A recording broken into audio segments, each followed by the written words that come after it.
नमस्कार, आपका स्वागत है। चैत्र शुद्ध प्रतिपदा यानी कि चैत्र महीने का पहला दिन महाराष्ट्र में गुड़ी पाड़वा के रूप में मनाया जाता है। गुड़ी का मतलब है विजय पताका। कहा जाता है शालिवान नाम के कुमार के बेटे ने मिट्टी के सैनिकों का निर्माण किया था और उनकी एक सेना बनाकर उसके ऊपर पानी छिड़क कर उन सैनिकों में प्राण फूंक दिए थे और उन सैनिकों की मदद से उन्होंने दुष्ट शक्तिशाली सेना को पराजित कर दिया था। इस दिन से शालिवान शाक का प्रारंभ हुआ था। इस दिन से महाराष्ट्र में मराठी पंचांग के अनुसार नया साल शुरू हो जाता है। पहला महीना चैत्र यानी कि खुशहाली का होता है। मराठी कैलेंडर का आखिरी महीना फाल्गुन होता है। फाल्गुन महीने में होली का त्योहार मनाया जाता है। सारी सूखी लकड़ियां जलाई जाती है। चैत्र के महीने से पेड़ को नए पत्ते आने शुरू हो जाते हैं, इसलिए भी ये महीना बहुत महत्वपूर्ण होता है। गुड़ी पाड़वा को उगादी या युगादि के नाम से आंध्र प्रदेश और कर्नाटक में जाना जाता है। कहते हैं भगवान श्री रामचंद्र ने बाली नाम के राजा को मार दिया था और राष्ट्र को बाली के पापों से मुक्त किया था। तभी सभी नगर वासियों ने अपने अपने घर के बाहर विजेता के प्रतीक के रूप में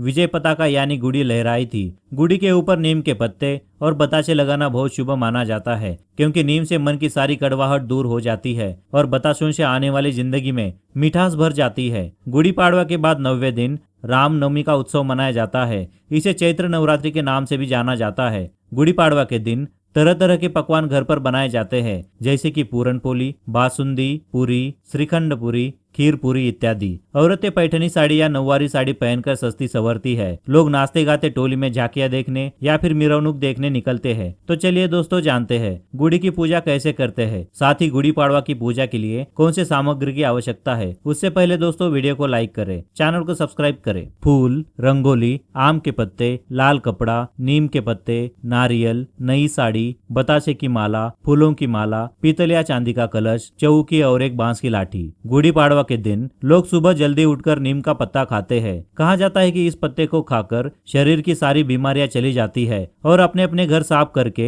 दरवाजे के बाहर रंगोली निकालते हैं और फिर दरवाजे के ऊपर आम के पत्तों का और गेंदों के फूल का तोरण लगाया जाता है। उसके बाद भगवान जी की पूजा करके गुड़ी लगाने की या फिर उभारने की तैयारी की जाती है। सबसे पहले एक बांस की लाठी लेके उसे साफ करके साड़ी का टुकड़ा या फिर चुन्नी लगाई जाती है। उसके ऊपर आम के पत्ते, नीम के पत्ते, फूलों की माला, बताशों की माला एक साथ बांध दी जाती है। उसके बाद तांबे, पीतल या फिर चांदी के कलश को उल्टा रखा जाता है। कलश के ऊपर स्वस्तिक का चिन्ह और हल्दी कुमकुम लगाते हैं। फिर दरवाजे के ऊपर, बाहर या बालकनी में पूर्व दिशा की ओर चौकी बिठाई जाती है। उस चौकी के ऊपर लाल कपड़ा बिठाया जाता है। लाल कपड़े पर एक नारियल और फूल चढ़ाया जाता है। इसके बाद गुड़ी स्थापित करने के लिए कुछ लोग गमले का उपयोग करते हैं और गुड़ी के सामने मीठे पकवान का भोग लगाते हैं। कुछ घरों में गुड़ी की पूजा पंडित जी करते हैं और कुछ घरों में घर के बड़े बुजुर्ग पूजा करते हैं। गुड़ी पाड़वा का त्योहार घर के सभी सदस्य एक साथ मिलकर खुशी खुशी मनाते हैं। अपने अपने रिश्तेदारों के पास जाकर उन्हें नए साल की शुभकामनाएं देते हैं। इस तरह ये गुड़ी पाड़वा का त्योहार पूरे महाराष्ट्र में बड़े धूमधाम से मनाया जाता है। शाम को सूरज ढलने से पहले गुड़ी को उतारा जाता है और उस पर लगाए हुए बताशे की माला को सब घर वालों को प्रसाद के रूप में दिया जाता है। तो दोस्तों, ये थी वो महत्वपूर्ण बातें। उम्मीद करता हूँ आपको यह वीडियो पसंद आई होगी। अगर आई है तो इसे लाइक करें, कमेंट में जय महालक्ष्मी अवश्य लिखें, साथ ही चैनल को सब्सक्राइब करना ना भूलें। धन्यवाद।